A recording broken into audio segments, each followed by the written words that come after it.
What's up, guys? Twitter, YouTube, how we doing?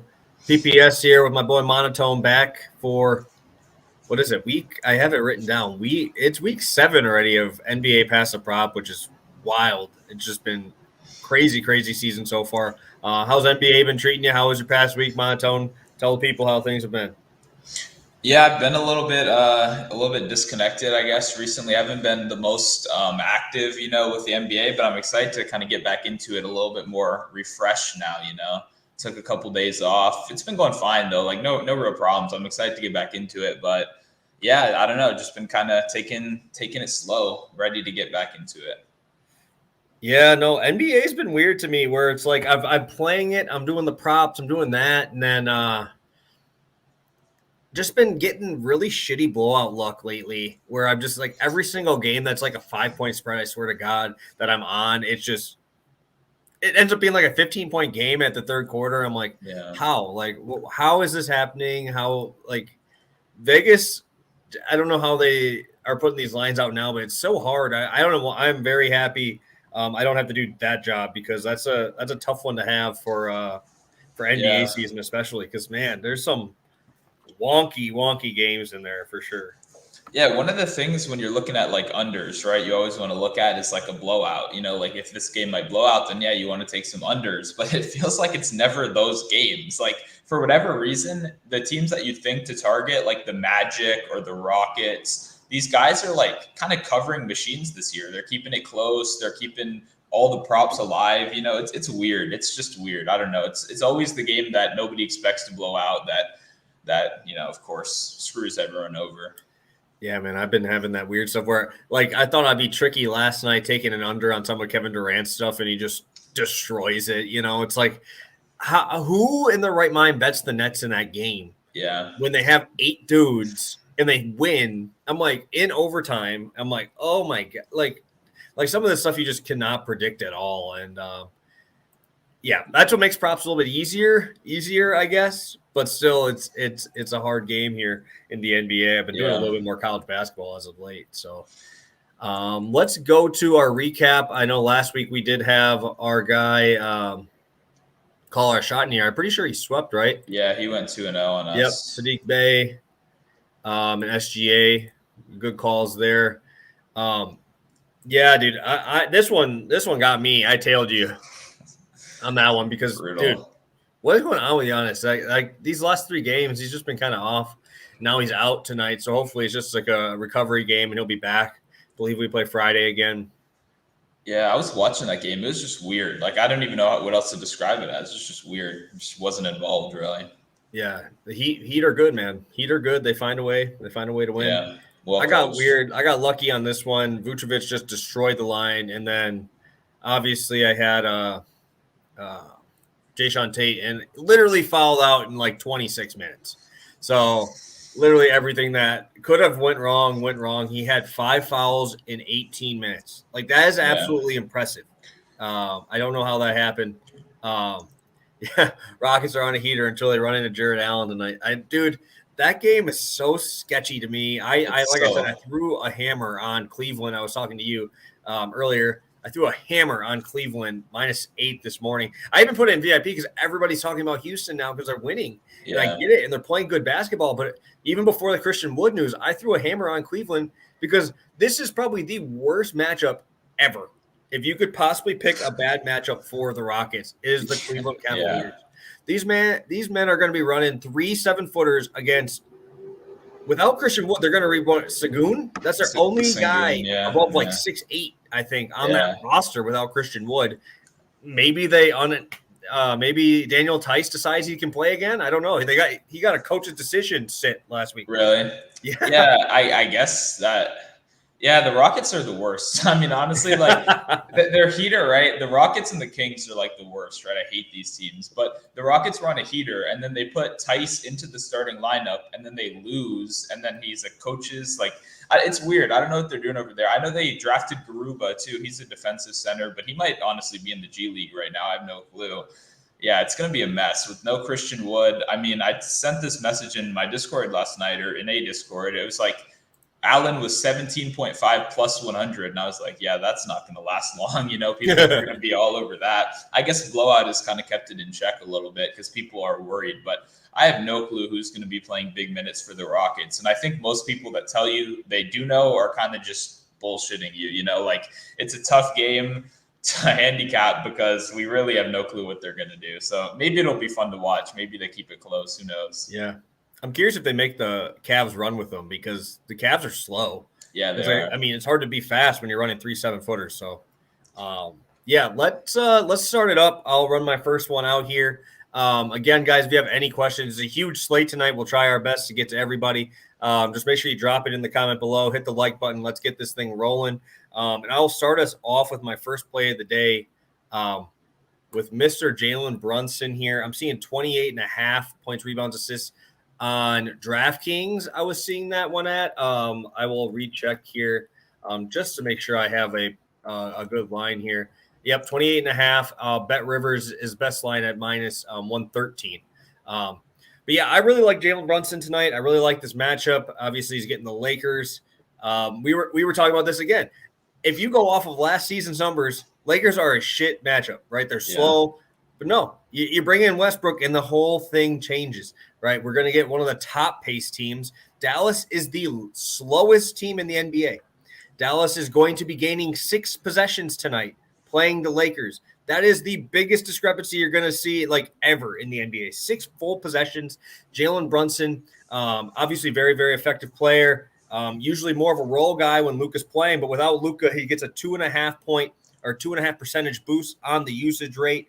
On the season already, he's averaging 14.8, 5.8, and 3.5 already, and that's only in a 28-minute sample size per game here. Only asking him to probably get 4 or 5 more points, rebounds, assists here. I don't see it being that big of an issue with him having the ball in his hand most of the time tonight. I really don't think Westbrook is that great of a defender. I don't know, you're a Washington fan, so you probably saw it firsthand. That's who's going to be guarding Jalen Brunson tonight, and I don't really see that being too big of an issue here. And also, the Lakers allow the 6th most threes attempted in the NBA this year. So I just see this as a very spread out game. Jalen Brunson being that guy with the ball, facilitating, having Kristaps in the corner, having Hardaway out there, having everybody out there ready to shoot.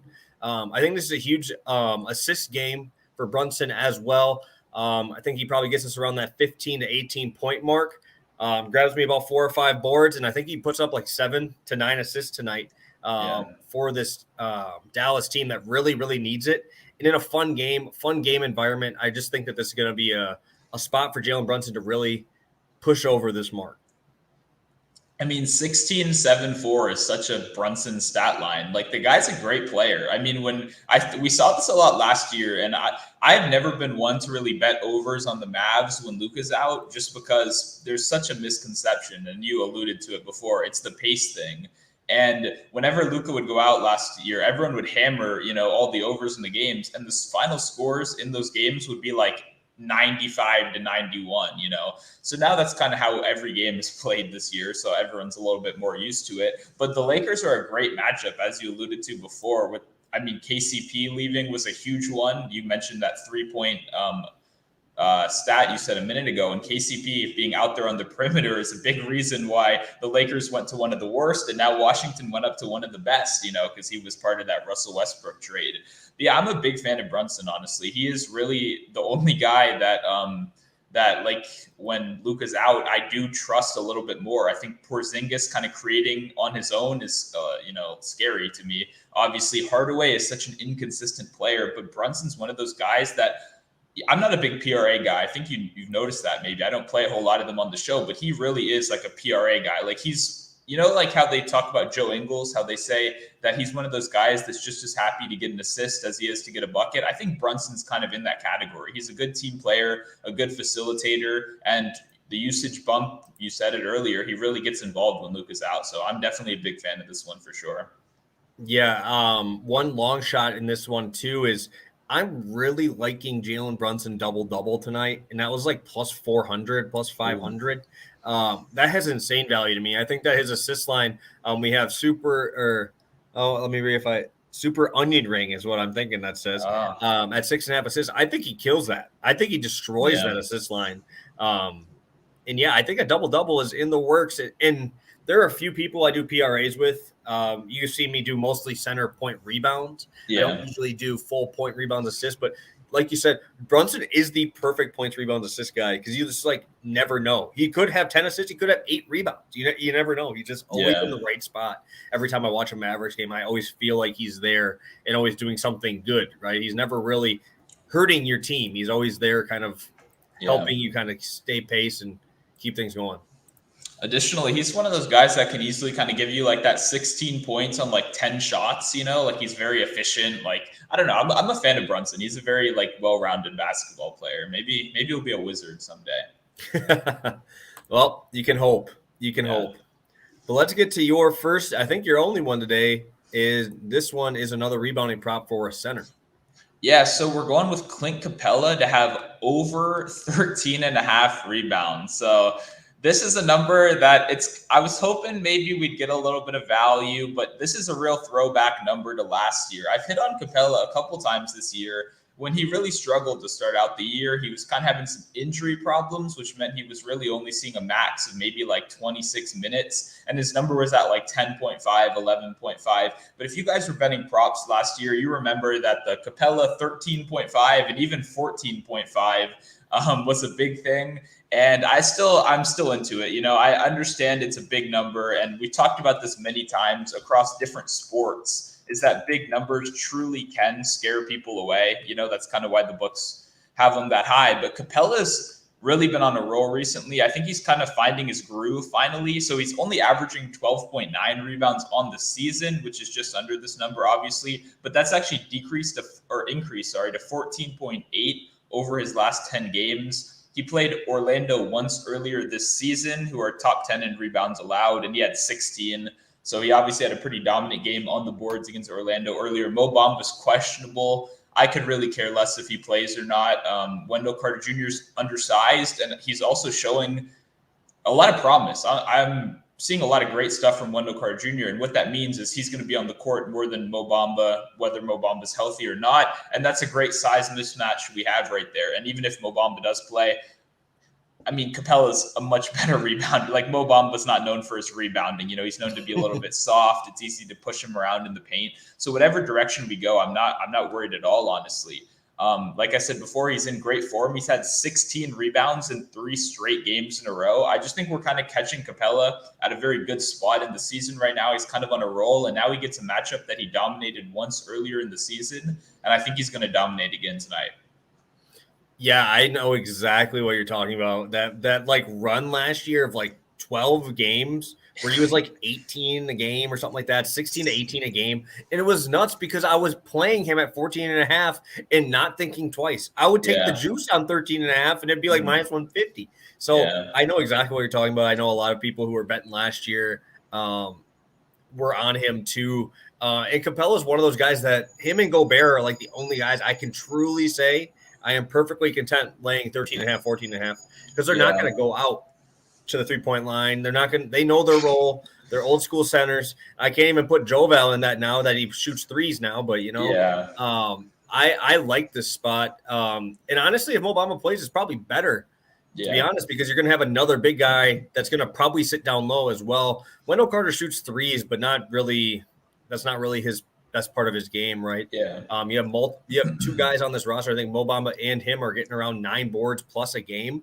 So we're always going to have a center down there, and that's what we like when we look at center rebounds, is a guy that's going to play down the paint to allow you to grab those boards. Like if you're going to play like a Jokic or a Towns, those are tough because those guys are running around the 3-point line, a lot more guard boards in those types of games, and that's what makes it tough. But Capela's getting a good one here. I like the magic spot here for sure.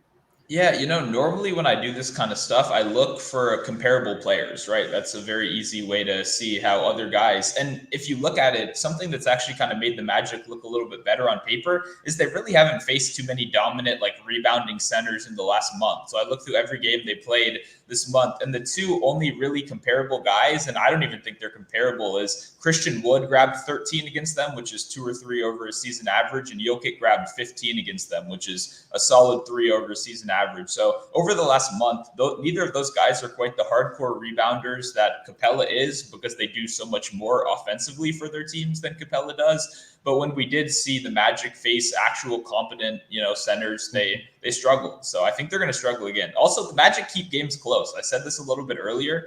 The Magic are like actually competitive in a majority of their games this season, which shocked me. But I'll take it for this prop for sure. Yeah, and you don't have to worry about getting ran off the floor, right? They're going to need a big guy in there, and I really don't think they're going to run Collins up against Carter Jr., who's actually been playing really, really good basketball. I love Wendell Carter Jr. Yeah. But like the spot, we'll be tailing you again on this one for sure. And we only got 3 plays today. It's going to be my second one. It's going to be my big boy, Dejounte Murray, over 15.5 rebounds, assists. I've hit this one. I don't think I've missed on Dejounte Murray this year. Knock on wood. I believe I've done it like 3 or 4 times. And this man is an absolute beast, man. I have no words to really kind of put into how awesome this guy is. This man's stat line is just crazy.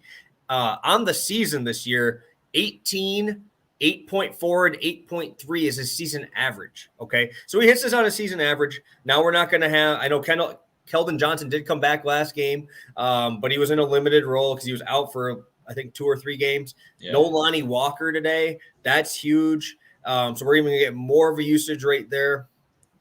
And we're seeing he's ranked, I think, in the top 40 in player efficiency rating. I mean, they're literally everything that you look at with Murray's numbers this year are great. They're all amazing. And now we're getting probably one of the best matchups ever. We're getting San Antonio versus Charlotte in a close spread. I believe I saw 3.5. Let me pull up here. 3.5. Yep. 3.5 point favorite for the Spurs. Wow. Would not expected that. 3.5 point favorite for the Spurs. And 6th team in pace, 4th team in pace here. And we're going to see a guy who's top 10 in usage rate. I think he's sitting at 26% usage rate. And now, like I said, without another guy in there, all we need him to do is hit his average. I think he crushes his average tonight. I think this is going to be one of those games that's just like up and down. Highest total on the slate, I believe it was 227. Now I'm seeing 226.5. Dejounte Murray is going to be in the middle of everything here tonight. And the thing that's so awesome about Dejounte Murray is he doesn't need to play that 40-minute game to get those crazy numbers. He's literally just that efficient. Last game, 34 minutes, 12 boards, 10 assists, right? Against Denver 2 games ago, 35 minutes, 8 rebounds, 9 assists. You're not seeing like those Tom Thibodeau players type of thing in here, 40-plus minutes. You don't need that from Murray. He is just that effective on the court. But tonight, I think they're going to need to run him about 38 minutes. Looking into past games, he's had 3 days off too, which I thought was super important in a game that they're going to be running this much. If it was off a back-to-back, probably would stay off, but 15.5 at this spot where he's got a couple days off, I love it. I really, really like it. Yeah, no, I 100% see why right here. I mean, Murray is great, right? It's kind of because of the lack of media attention you get from playing in San Antonio. But I mean, he's kind of having like the start of the season Russ had last year, but like a bit better. Like the triple doubles are not coming quite as quickly, but also remember Russ didn't quite put together that streak of triple doubles until the end of the season. But he's shooting better. He's playing better defense, that's for sure. Yeah, I don't know. I'm a big fan of Dejounte Murray, and I know you mentioned it. I don't know. I don't want to spoil anything, but you mentioned you yourself got in a bit on his triple-double tonight. So you told me that was at plus 600. I had to jump all over that. That just doesn't even sound remotely close to being accurate for a guy that's averaging like 18, 8, and 8 every game. It's kind of ridiculous that we can get such good odds on a triple-double there. So I'm definitely in on that one. I think, like you said before, this is just possibly the best matchup in basketball. And this isn't like a real statistic or anything like that, but scrolling through, doesn't it feel like the Hornets go to overtime more than any other team in I know, dude. It's so crazy. Yeah. I'm trying to look through their box scores to get like stats, trying to find like some nice little edges. And these guys go to overtime like once a week. So that's always on the table, especially with such a close spread. We could really fly over this total. Also, one more thing. I just thought of it when you were saying teams off of 3 days rest tend to come out and not shoot as well. What happens from that? More rebound opportunities. The game tends to speed up. A lot more happens in transition which, Dejounte Murray is a great transition player, not only for scoring, but that obviously gives him opportunities to grab a couple extra rebounds and possibly even a couple assists in there. So, yeah, this is a smash spot right here, the definition of it. I know this is extremely off topic, but I just got an update that DeAndre Hopkins out for the rest of the year. That's crazy. So that's big. Hey, wow. You better put that future ticket right here, right? Future ticket on the Packers, baby. They're taking that shit. They're going to go to Lambeau the whole time. Yeah. Woo! We're going to have some fun. Wow. We're going to have some fun up here. There you go. Let's take a look. John Rodriguez, damn, over 13.5 is crazy. That's the type of player he is, man. He's warranted. He's one of the few guys that you can actually say can get you 14 rebounds pretty easily. Yeah, that stretch you talked about earlier with Capela last year, that was like at a part where I was trying to do DFS too. So I was trying to recruit everyone to come play on Yahoo DFS because it was so much easier than every other website. And Capela was like so cheap every night. I just remember I was like those days where Capela was legitimately going like 20, like a couple days a week were great for my bank account, but a lot of fun. I hope he gets back there. All right. Do you have any thoughts on this? Herb Jones, a block, and Garland over 1.5 threes. Yeah, I saw the Jones one on Twitter. I mean, the thing is, a block. So the reason these props are becoming popular right now is simply because they are very out of line with market, which essentially means there's so little money coming in on these props that they just kind of put them up. Like the fact that DraftKings puts up a blocks and a steals prop for every player in almost every game is insane. Like what they're doing, especially compared to last year, is insane. So there definitely are value spots, but at the end of the day, a block / a steal is so hard to predict. Like unless you're going up against a certain couple players, I remember I used to try to do it against Russ last year when the Wizards were playing, there are correlating factors. There are things you can look at, but it's really tough to actually predict who's going to block another player in a basketball game. I don't know how I'm supposed to do that. But what I would say about this is Herb Jones is out there to play defense for the Pelicans. We've noticed that since the first week of basketball. So if I had to pick over or under, I'll pick over. As for Garland threes, Garland's scoring has come down a little bit, but his three-point proficiency is still there. He looks great from the three-point line. So I would say I like this parlay, but just giving a little context to my general caution around blocks and steals. Yeah, no, they're so hard, right? I don't know how you even do that. They have the Thunder tonight. I mean, there's no Lou Dort there. You have to literally figure out who he's guarding. How often does the guy get blocked shots against him? Yeah. Is Herb Jones taller than the guy that he's guarding? There's so many different things that have to go into it. I'd never touch him. It's already hard enough to get a prop right, sure. right? Yeah. And find us a good line. Find one that I am confident putting my hard-earned money on. And what happens if Herb Jones and another guy go up for a block and there's a block and they give it to the other dude, right? You ain't getting a half a block. It's not like a sack, right? It's so tough. And how sometimes they correct rebound props? They are never going to correct those block props. Because they don't care. They don't care. Yeah. I mean, once again, if you found an edge, I think you should keep playing it. Don't get me wrong at all. I'm just saying from asking us, I feel like it's a good opportunity to kind of explain that if these ever become optimized, if money starts to annoy the books enough where they, put a little bit more time and energy into actually placing these numbers, then I would probably just never, ever play it because it's very hard. And like all the stuff you said a second ago, all of that can be thrown out the window so easily. Switching is so common in today's NBA. You never know who's going to be guarding who on a given possession. There are really only such a small, amount of kind of correlating factors that it's just tough, and if you found an edge, I say go for it, but it's tough to actually project at the moment. Yeah. How many times have you played FanDuel or DraftKings and all of a sudden you see yourself lose 3 points? You're like, Oh, what happened? Oh, he got a steal taken away. Oh, he got a block taken away. It happens a lot more than people realize. If you don't play DFS, it happens a lot where you just take off 3 points because they're taking that off. It's very, very frustrating. And I can't even imagine taking one of these where I only need a very certain outcome to happen and they take it away. It's just Mhm. I just avoid those. But Yeah. I see a lot of friends talk. Any thought on points, rebounds, assists, or assists over 3.5? I lean the assists over 3.5. I like friends a lot. Only concern really is, Cole Anthony's back and playing really, really well. Yeah. So I'll probably lean the PRA. I think Prop Guy was on it, right?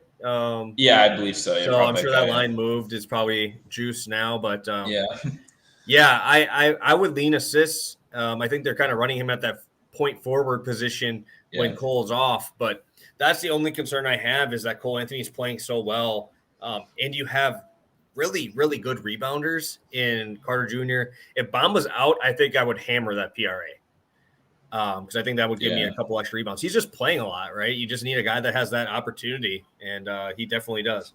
Yeah, he's a guy that kind of scares me a little bit. I was part of that assist train that's been hitting for a little bit. I have gotten in on that a couple times, which feels good. And a lot of that, obviously, we can directly point to Suggs being out. So he kind of serves as the secondary ball handler. Like you said, Cole Anthony is playing very well. And the other thing about Cole Anthony, I'm not going to say he's a bad passer because, I think he's probably middle of the road with room to improve, but he's not a pass first guy, like for sure. Like he would much rather take that step back three than look for somebody in the paint, or even look for friends to maybe toss another pass out. So it's tough. I would definitely lean over on both of these. The weirdest thing is this stays plus money. Like the assist has been at 3.5 plus money for like his last 3 or 4 games now. People keep betting it. The books seem to be very confident in their numbers, considering the amount of volume that's coming in and the lack of really changing the number. So that always kind of makes me a little bit uncomfortable when books are very, fine with the number they're putting out. But if I had to bet one of them, it would probably be PRA, just because, like you said, he's probably going to see like 35 to 40 minutes in a close game, honestly. Like they really don't have the depth. They have a little bit of depth, but they don't have the willingness to. They want to see the rookie play, and they're really letting him kind of get involved in multiple facets of the game. My biggest concern for PRA is sometimes he just doesn't look like he wants to score out there. I bet on him a couple times to get points, but like that 10-point mark that you can parlay with on a lot of sites, I normally only stick to 10, and sometimes him getting to 10 is a bit of a sweat. I understand it's different circumstances now with Suggs out, and he's shooting more recently. It's just he's not a guy I quite trust right now, but I understand the appeal for sure. And staying in that game, looks like Ben's talking about Cole Anthony. I do like Cole Anthony tonight. I really do. I really, really like Cole Anthony's spot tonight with the Hawks. I would say I wouldn't eat the juice at 5.5. I think I don't know the exact number, but I would take that 6.5 at plus money if anything. I just don't like risking. I'm guessing it's probably like 140, 150 if you're trying to hit that 5.5. Yeah, I would. Yeah, for sure. It's probably minus 150 and then plus 115 on 6. Yeah, I would roll the plus 115. Because usually what happens and what I've noticed in these Magic games, because I bet Cole Anthony quite a lot more on his rebounds, assists, is he goes on like these runs of the assists. There's games where like he doesn't miss these by like 1 or 2. It's usually like he gets like 3 assists, 4 assists, and then he'll miss it by like 2, or he'll have like those 8 to 9 assist games. And I've hit a few of the 8 assist games, and it was just like 4 or 5 possessions in a row. It's going out of his hand and finding a way there. So I would probably just take the 6.5 and be safe with and getting that plus money. Yeah, agreed. Would I take Murray over 18? Oh, wow. 18.5. Well, first off, I would say find another book. It's probably what he's looking at is probably the notorious prop builder, like on Bovada and all that. They do normally have fairly competitive lines, except for rebounds and assists. I'm pretty sure it's the only book prop builder that actually the lines are incredibly off market and you can't bet 17. the under. There we go. I'll take 17. Give me 1.5 units. Give me the plus money on it though. I would hit that for sure. Yeah. Let's go to you, Miss Rose Runner. I'm not gonna say guy or girl because I have no idea. This is a very middle name here. What do you think about Bagley over 60.5 points, rebounds without Dort? I just don't really like Paisley's game. I would probably just take the rebounds specifically. I just don't like him to score. It just doesn't give me enough. And you still have SGA there, it's not like he's going to be the number one option now. It's not like It's not like you're taking CJ McCollum and Dames out, right? You're taking Lou Dort out, who's probably still the third option behind Gideon, SGA. So it's like, all right, we move him from the fourth best option, maybe fifth best option, to now the fourth best option. I do like the Pelicans matchup. I love fading the Pelicans. Their defense is trash. Yeah. But yeah, I'm more just not going to take Bagley here. Yeah, I don't think I could see myself playing an over for him this year, honestly. Times change. Maybe that's a stupid statement now.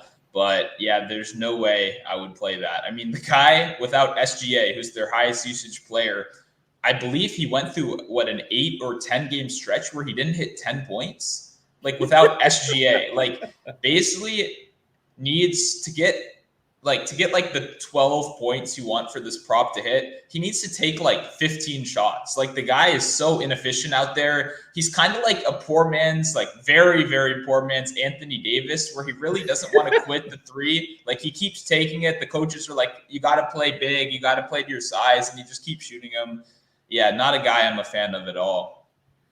Yeah, and this is it, right? I'm betting on talent on a lot of these dudes, right? I'm betting on talent and I'm betting on opportunity, right?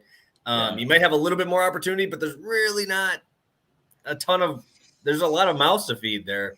I would probably be off of that. I mean, like, my question is, why is this guy still on the team? Like, I know he's young, but how long can being young carry you for? Like I said, the guy couldn't get to 10 points as like the second option without SGA consistently, like very consistently. So I would, if I'm the Thunder, it's about time to cut your losses and get some other guys involved. I'm just talking about the blocks thing there. Not a prop, but would you take the Sixers to take care of a shorthanded Heat? I have to know that Embiid's going to play. I have to know that Seth Curry's going to play. They pulled him out right before game start. I would probably just eat the juice on the Cleveland Cavaliers to take care of business if I'm taking a money line place there. Yeah, it's hard because the Sixers, right? Embiid's on the injury report every day, so we all know that. Seth Curry isn't. So I could legitimately see Seth Curry missing, which I think is a fairly big deal. I think it does kind of throw away. Also, isn't Korkmaz out now too? So that would be another guy that would fill in for the Seth Curry role. So we could really see some tough shooting for the Sixers if those guys are out, and then if Embiid's out, it's a way different game, you know. And normally I say Embiid's going to play, who cares? But obviously the shenanigans that have happened recently have made a lot of people angry, especially the DFS guys out there. So it's kind of a stay away game for me, even with props. Honestly, I feel like there's I haven't touched anything in that game. Yeah, and also the Heat are just fucking annoying, man. They keep kind of getting it done. They're playing like the most random rotations. They're like incorporating a lot of the bench guys a lot, which is good for real basketball, but bad when you're trying to hit some overs. So probably just a no go for me here. My only thing I'd say is I take the Cavs. I take the Cavs over Houston. I think they're -9 right now. I think the money line there would probably be like 450, 500. Yeah. Definitely would take that over a very big question mark in Philly. Okay, guys. Thank you guys. Tons of questions. We'll get to all of them. We just want to get through our rest of our stuff here, which is going to be our DFS plays for tonight, and then we'll get to our long shots and get to every single one of your questions. We got a little bit of time. We're flying through today. We're only at the 30-minute mark, which is crazy. We're moving today. So let's get to our value DFS spots and start out with my guy Monotone here.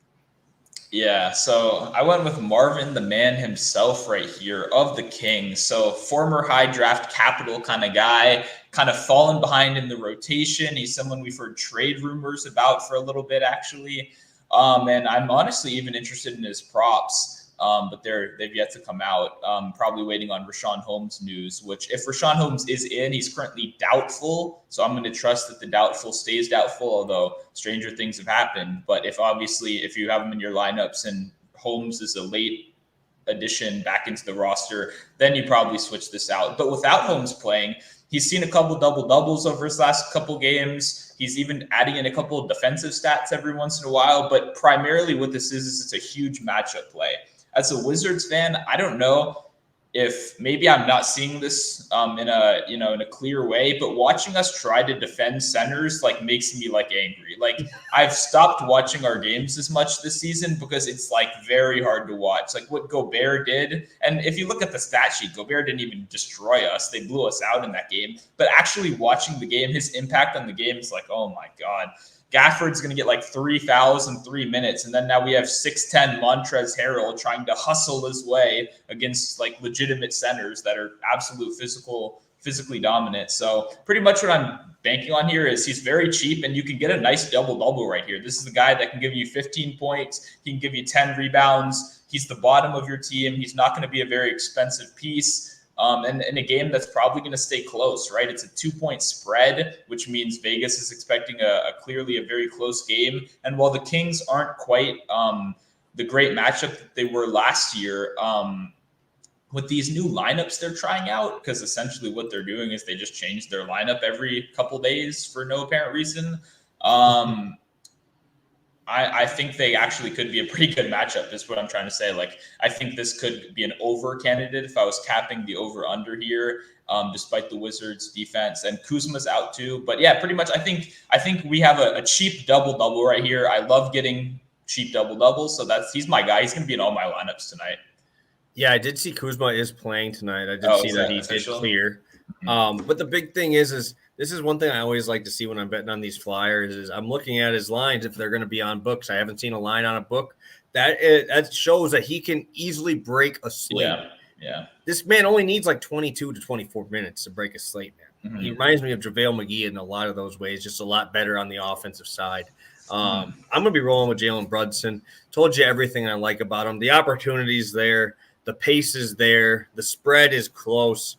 And he's only 6,200 on FanDuel. He's in that lower mid-tier price point. I would play him up to almost like 7,500 tonight. I think he has that much value to the slate. And I just have to have him. I have to have him in every single lineup. I told you guys everything I like numbers-wise. If you want that, just scroll back to the beginning of the show. But insane value here on Brunson. Vegas, or the books really haven't changed much of his line. I think they should have put it up at least 2,000. Yeah, no, I agree with you. I mean, this is the play, right? You got to play him. Like I'm gonna play him. Maybe everyone else, people are gonna get a little bit creative, which is fair. But Brunson just provides so much salary relief for the kind of production we're expecting that it's really hard to play other guys in his tier when we know the opportunity he has on this team without Luka. So yeah, I'm definitely in on Brunson for sure. Yeah, and I think he'll be pretty highly owned, but I don't think he's gonna be chalk Porzingis type of owned. I think that we get a lot of what's it called? Being a little bit more contrarian than just throwing Porzingis in there naked by himself there for sure. So I like that spot. And let's get to our best ones.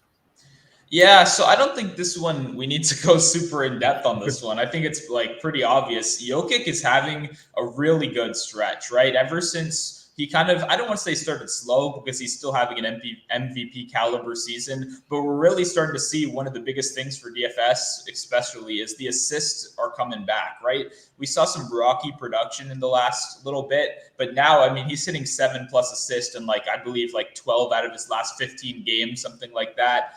His rebounds are really surging this year. He's a guy that I did not ever play rebounds for last year, but I've already done it a couple times this season just because he's more consistently crashing the boards with all these injuries, especially with Michael Porter Jr.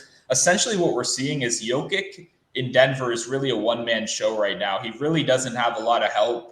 Barden's there. He's doing okay, but there's only so much that guy can really do to help. Jokic is just doing it all himself. He's creating for other people. He's scoring himself. He's even playing pretty good defense, to be honest, even with all the workload he has on offense. So Jokic is expensive. You guys don't really need me to tell you to play him, but since I'm going to be playing him today, I've kind of got to share it here. He's the guy. I think he's the number one center on the slate today. Even if Embiid does play, I think we're still in a much better matchup against the Timberwolves here. So I'll be all in on Jokic tonight. Yeah, probably the best point per minute production guy without Luka and Giannis on this slate. You don't have those pay up guys like you usually do, especially when Giannis and Luka are on the slate.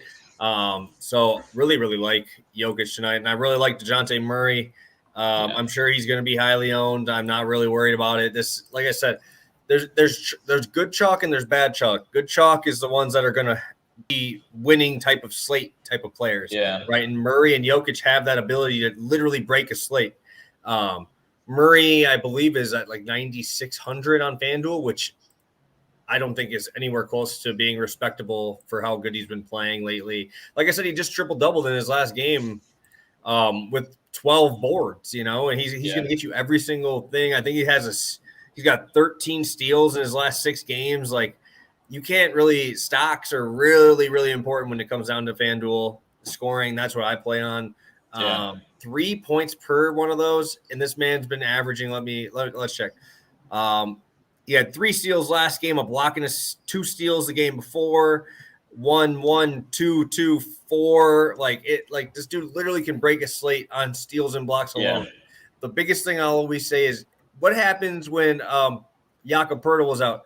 Is you saw Thaddeus Young, right? Thaddeus Young scored like 45 FanDuel points and scored like 8 real life points. Yeah. He just had 5 or 6 stocks. That's automatically 18 points. Those are what breaks the slate, and Murray is one of the best at getting them. Yeah, no, I love those kind of guys that really, like, you look at the box score and it's like, how does this guy break the slate? You go over to your FanDuel account and he's really bringing you a lot of money. I know McConnell did that for a lot of people last year on the Pacers. Mason Plumlee is a guy who I played a lot last year who would just randomly have like 5 block games. Yeah, it's great. No, I mean, I don't think we need to talk much more about Murray. I think you've covered all of it. We're getting the dream matchup, and you're right, it is going to be popular, but it's going to obviously popular for good reason. We all see the appeal right here. So I think it's kind of going to be one of those situations where unless he really cracks like insane ownership in these contests, that there's no real reason to fade him. Maybe if you're a cash game player, well, I guess you can't fade him in cash because you have to fade him in tournaments. Yeah. I don't know. I don't really play cash games, so I can't give that much advice. Yeah, no, I don't either. Usually, I used to. Me too. When I was playing a lot higher rolling, and I'm like, I don't want to lose my whole bankroll. Yeah, I would win around 58, 60% on like 50-50s, but like, I mean, you're going for the big boys. So, I mean, that's what we're trying to go for. So. Yeah, you can only like miss dinner because you doubled up your like $10 on a Yahoo 50-man contest so many times before you're like, fuck it, I'm just throwing this in the Millionaire Maker. Let's just stop this. Let's see how good we are. All right, guys, let's get to a couple questions here before we get to our long shot plays. Do you guys like the Grizzlies tonight? I really have no side on games. I really rarely take spreads, to be honest. I couldn't even I did hit a over-under parlay yesterday. That was pretty cool. But actually, 3 legs, 2 of them hit, and then Phoenix tied it at the end because they couldn't make a damn free throw at the end. So I don't really take a side on these. I think Grizzlies are definitely playing well. They would probably be the side I'd take if I was, but no official play for me on that. Yeah, I like the Grizzlies here. I'll side. I assume you're going to be on the Grizzlies side. Question asker if you're asking this question. But yeah, I'm at -2.5 in most spots is what it is. I probably played up to like honestly -4, -5. Unlike my co-host here, I've been looking at spreads a lot more recently. I kind of want to start just playing them. I don't know how people would react to that as much, but I kind of want to get more into it. The problem that's really holding me back right now is this COVID stuff, right? For player props, it doesn't hurt us as much. But if you bet on the Grizzlies and then Jaren Jackson Jr. and Desmond Bane ruled out like 18 minutes before the game, then you're just fucked and there's really nothing you can do about it. So that's kind of what's holding me back. But I do like the Grizzlies a lot. Ever since Jaws actually exited the lineup, they've been one of the best defensive units in the league. Jaws not a bad defender necessarily, but when they have Jones in there, they really attack opposing point guards, force them off the perimeter, and then Jaren Jackson Jr. is playing great defense inside. It's a really good team effort they've got going on. I'm a big fan of the Grizzlies. I think it's gonna be hard for Portland to put up a lot of points on them, and I think that's how Portland normally wins basketball games. So since they're gonna struggle there, I definitely give the edge to the Grizzlies right here. Like it. Portland also coming off that long overtime game. I hate Duncan Robinson. Never will bet 14.5. I would take his under, and I take his under 6.5. I take his under 5.5. I take his under 3.5. This dude's a bum. He sucks. I can't stand Duncan Robinson.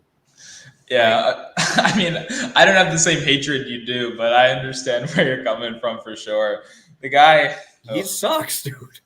I actually, people argued with me when I said, you shouldn't pay like Duncan Robinson what they paid him, right? They gave him 90 mil, something like that, I believe. And I was like, I understand what he does, but look at the shooters they paid last year and look at what they've done since then. The three big name shooter acquisitions last offseason before Duncan got paid were Davis Bertans, Luke Kennard, and Joe Harris. And all of them were net negative players to their teams over the course of the year. So Duncan Robinson is now following in their footsteps this season. I could go to a local YMCA and watch basketball there for 5 minutes and pick a guy who's better than Duncan Robinson. This dude literally just shoots threes and can't guard anyone. So why can't I just go pick somebody up from the YMCA who shoots well? It does the same thing. Literally, does the exact same thing. There's literally nothing else to his game. His defense is terrible. I took his threes over like twice, and he had zero. Can't create his own shot. That's the thing. He can't create.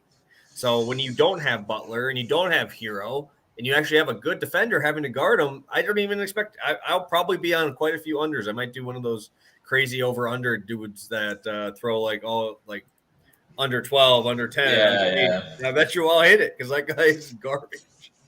Yeah, if he's popular in DFS today, that would be an example of bad chalk because the guy, chalk. I mean, even if you put aside personal feelings, he can't do anything besides score. When you look at the box scores, I don't think he's ever had a double-double that I remember, at least. I mean, I don't think I've ever seen him have more than like one assist. Yeah, exactly. Like he's not going to get you any defensive stats. He's not going to get you any rebounding, any assists. It's just points. So, yeah, I'll pass too. I have no interest in. I mean, he's a coin flip kind of guy. He gets there sometimes. He seems to miss a lot recently. So we'll see what happens. But it's a pass for me.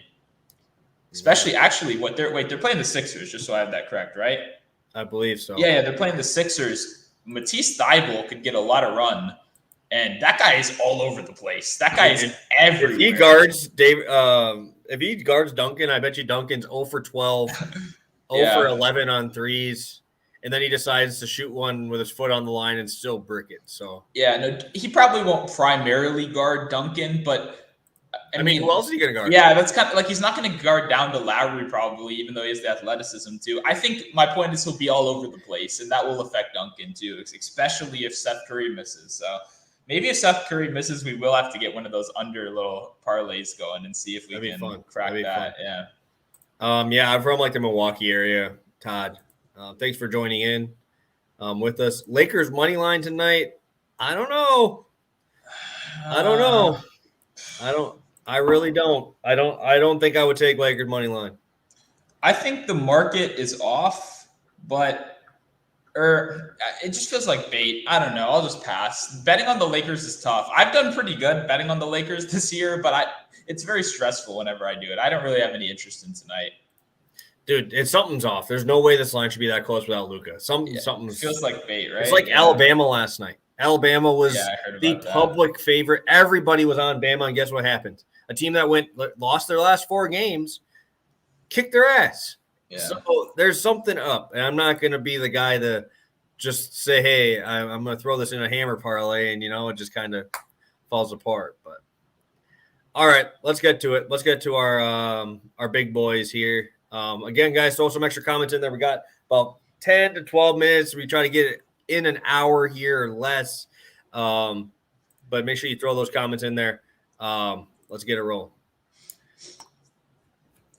Yeah, we'll start with mine. So mine's Jrue Holiday to have 25 points and the Bucks to win. We get this at plus 550 on FanDuel. You might be able to, I didn't line shop this that much, so you might be able to get a better price on one of those DraftKings specials if they have one up for it. But I guess the first place I'll start off is I don't think the Bucks should be underdogs right here, especially against the Pacers. I normally don't add teams in, but I think the value is good enough where I was getting the Bucks at plus money against the Pacers. And if Jrue Holiday likely has the good game I kind of expect him to have, then I think they'll win the game. And just piggybacking off of that, I don't have the numbers in front of me, but I think we all saw what happened when Jrue Holiday, I mean, you're a Bucks fan, so you know this more than anyone. The amount of what limits a lot of the people around the Bucks in terms of scoring is nobody has the ball in their hands for that long, right? When you have Giannis, when you have Middleton, when you have Jrue, when you have all these guys that can handle the ball, it becomes very tough to just let Jrue Holiday kind of get going, start cooking,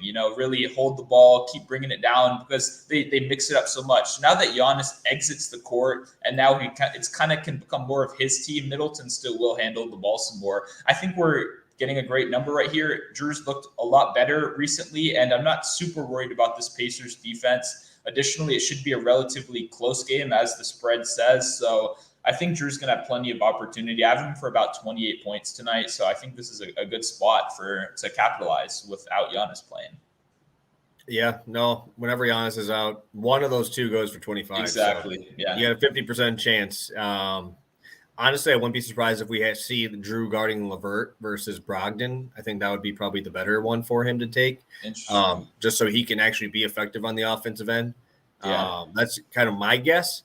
I think it'd be fun watching him and Brogdon go back and forth. I think that the Bucks will actually do a pretty decent job on Sabonis, unless Sabonis decides he wants to shoot threes. So, yeah, I do really like this. And you guys will take that risk with Sabonis, right? You'll say, shoot the three. He misses them more than he makes them. So, and the Bucks allow the most threes because we just pack line, right? They're the number one team in 3-pointers allowed. So, and you don't even have Brook Lopez back. I mean, when he gets back, it actually might get worse too, right? Because Brook is kind of known for that drop defense that he plays. So exactly. That's interesting. All right. Mine. Someone mentioned it in the chat, I believe, and it's going to be Dejounte Murray triple-double. I love it. I can't believe they're going to give me 6-1 on this. Yeah. I already locked it in. I threw it in on FanDuel already. It was one of the first plays I saw once I saw it. It was 600. Seeing 550 now on most books, but I mean, there's not much more I need to say about Dejounte Murray. I mean, he literally has the best matchup you could possibly have. One thing that the only thing that scares me is the assists, and just with him wanting to score a lot. That's the thing I'm worried about. If I could do a long shot, point, rebounds, assists over 49.5, I would take it with him. Yeah. Because I think he literally has the opportunity to drop like 30 something, 30 plus. Maybe I'll take a look at what like 25 plus points and then 10 plus rebounds and like 6 plus assists is. Maybe that'll pay something out nice. But I know what you're saying, but either way, I'm in on the triple-double. Isn't he a guy that you feel like should be priced no matter what the matchup is at like plus 400 now? With just how often he gets there, it's surprising that we even get these odds to me. And is averaging 8.5 a piece, right? Yeah. So it's not that far off of his season average. Like me throwing a triple-double on like Brunson or something like that, I get it, right? Yeah. We have value because he's got a lot more opportunity. This dude's the dude. He's their guy. He's the guy who's going to have the ball in his hand. He's going to make everything happen. He's going to play 35-plus minutes. And if this stays close and I get 40 minutes out of Dejounte Murray, this is a freaking smash, right? This is a smash spot. I did look at, because I'm a degenerate, taking this parlay with Jokic triple-double. It's sitting at plus 2,400. Probably going to make it in my stuff because I'm a degenerate and I'm going to take it. But yeah, that's too good to pass up right there. Woo! If that one hits, probably won't see me next week. I'll quit my job, I think, right? Yeah, no, I mean, well, yeah, like you said, the minute you said this, I was in, right? I was like, oh, 600? Yeah, for sure. But yeah, I like that Jokic triple-double too. I might have to sneak that in there, actually. I hit his triple-double the other day. I had it parlayed with Giannis when he had one of those down games, and it ended up missing. But I don't know. I'm a big fan of this one. I hit it last year once, actually, when my account was a lot smaller, and I was so fired up, I remember. And I was thinking, why does nobody talk about this guy? And the more I think about it, it just has to be because of the location, with the Spurs. But like you said, we really only need him to get one more rebound, one more assist than usual, and he gets there. You're giving us plus 600 for it. I'll take it. Hell yeah. 2,045 is the line I just locked in, the triple-double parlay of those two. So there you go. It makes it. All right. Got a couple left in here, guys. Alabama, too soon. Yeah, dude, it sucked. Yeah. I mean, not for me. Sometimes when you have a play that you like so much and you put all your time into it and it loses by like a hook, it's like, it sucks. Yeah. Like what else am I going to say? You picked it. Everything was right. and just fall short. Whatever. If I complain about every one of those, I have about 1 billion of those that have happened to me. Mm-hmm. Love Jokic assists and boards, 7.5 and 12.5 on Prize Picks. I'm gonna assume that's what it means. That's not bad at all. For sure. Yeah, I would agree. It's how it is this season, honestly, and last year too. Yeah, very good value on that for sure. Even just taking that straight, that's good. Thanks for sending that in there. And we're seeing 625 on Caesars, so go throw that in there. Hoping we can get that one cashed in as well. I'm looking up here if we have any other questions. Oh, one more. Cole Anthony over 20.5. What do you any thoughts here? I mean, he's played really well. So the Hawks guard defense and even defensive scheme in general hasn't been that strong this season. So I would definitely lean the over right here. I think Cole Anthony, he's obviously kind of a hot and cold kind of guy. He could very easily give you 8 points on any given night, but it's not going to be because of lack of volume. So when the volume is going to be there every night, then I'll be there too. Yeah, I also really, really like that with Suggs out. Yeah. He's going to get as much run as anyone in the NBA, and he's going to give you a lot of opportunities. So that's all you can really ask for when you're betting on a guy. All righty. I think that's every question. Let's run a quick recap. If you guys got anything, you better ask quick because we're just going through a recap here. Yep. All right. I'm going to start it off with Brunson, 28.5 points, rebounds, assists. And Dejounte Murray over 15.5 rebounds and assists. I'll let you get to yours here. Yep, brought out Clint Capela over 13.5 rebounds. Don't let the numbers scare you guys away. And long shot, we got Jrue Holiday to have 25 points and the Bucks to win at plus 550. If you don't want the Bucks leg, like he said in chat, you can get Jrue 24 plus at plus 225, which is a little bit safer, but a good number right there also. And for our DFS options, we're going to have Brunson for me and Murray for me, and we got Bagley for Mr. Monotone and Jokic. And then my big play of the day is going to be Murray, rebounds, assists over 15.5. Got a couple questions in here. If you have bet 365, 10 plus assists, 10 rebounds is plus 1,000. Oh, wow. Okay. We'll have to definitely make sure that if you guys have that builder to go do that, that's a good line. Thank you for posting that in here. We'll have to go take a look at that one for sure. Yep. You're just essentially getting triple double at 400 better base points. So yeah. And also I saw Todd subscribed. We appreciate that, Todd. Thank you. Again, make sure you guys drop a like if you're getting anything from this. Monotone, you got anything else for the people here? I think it'll be a good week of football coming up too. We're coming back to you guys on Friday for those that don't know with Past the Prop NFL. So I'm excited to get into that too. I think it'll actually be a really good week. Yeah, I'm loving it. NFL is going to be fun. NFL playoffs for fantasies coming up.